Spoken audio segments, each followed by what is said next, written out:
बहुत समय पहले की बात है। किसी राजा के पास एक बकरा था। एक बार राजा ने ऐलान किया कि जो कोई इस बकरे को जंगल में चराकर तृप्त करेगा, मैं उसे आधा राज्य दे दूंगा। किंतु बकरे का पेट पूरा भरा है या नहीं, इसकी परीक्षा मैं खुद करूंगा। वहीं इस ऐलान को सुनकर एक मनुष्य राजा के पास आकर कहने लगा कि बकरा चराना कोई बड़ी बात नहीं है, वह यह काम करके दिखाएगा। फिर वह व्यक्ति बकरे को जंगल में ले गया और उसे सारा दिन चराता रहा। शाम तक उसने बकरे को खूब घास खिलाई और फिर सोचा कि सारे दिन इसने इतनी घास खाई है, अब तो इसका पेट भर गया होगा।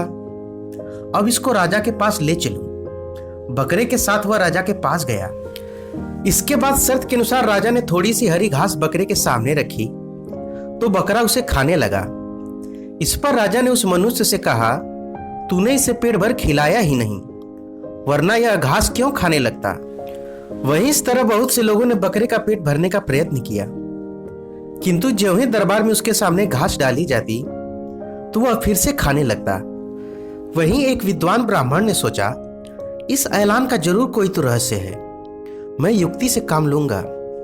फिर क्या था, वह बकरे को चराने के लिए राजा के पास पहुंचा और बकरा को लेकर जंगल गया। वहीं जब भी बकरा घास खाने जाता तो वह उसे लकड़ी से मारता।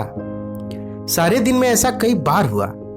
अंत में बकरे को समझ आया कि यदि मैं घास खाने का प्रयत्न करूंगा तो मार खानी पड़ेगी।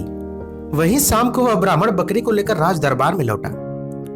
बकरे को तो उसने बिल्कुल घास नहीं खिलाई थी, फिर भी उसने राजा से कहा कि मैंने इसको भरपेट खिलाया है, अतः यह अब बिल्कुल घास नहीं खाएगा। फिर उस ब्राह्मण ने कहा, महाराज परीक्षा तो कर लीजिए कि इसका पेट भरा है या नहीं। तब क्या था, राजा ने घास डाली तो उस बकरे ने उसे खाना तो दूर, देखा और सूंघा तक नहीं। बकरे के मन में यह बात बैठ चुकी थी कि अगर घास खाऊंगा तो मार पड़ेगी, अतः उसने घास नहीं खाई। वहीं इस तरह से ब्राह्मण जीत गया, जिसके बाद इनाम स्वरूप राजा को अपना आधा राजपाट देना पड़ा। तो दोस्तों, इस कहानी से क्या शिक्षा मिलती है कि यह बकरा हमारा मन ही है। बकरे को घास चराने ले जाने वाला ब्राह्मण आत्मा है और राजा परमात्मा है। वहीं अपने मन को मारिए नहीं, बल्कि मन पर अंकुश रखिए। मन सुधरेगा तो जीवन भी सुधरेगा। अतः मन को विवेक रूपी लकड़ी से रोज पीटिए। तो उम्मीद करता हूं दोस्तों, यह कहानी आपको जरूर कुछ सिखाई होगी। अगर इस कहानी से आपके जीवन में कुछ बदलाव आता है तो हमें बहुत खुशी होगी। अगर आपको यह वीडियो अच्छा लगा तो वीडियो को लाइक करें, शेयर करें, कमेंट करें और चैनल को सब्सक्राइब करना ना भूलें। तो मिलते हैं अगले वीडियो में किसी मजेदार कहानी के साथ।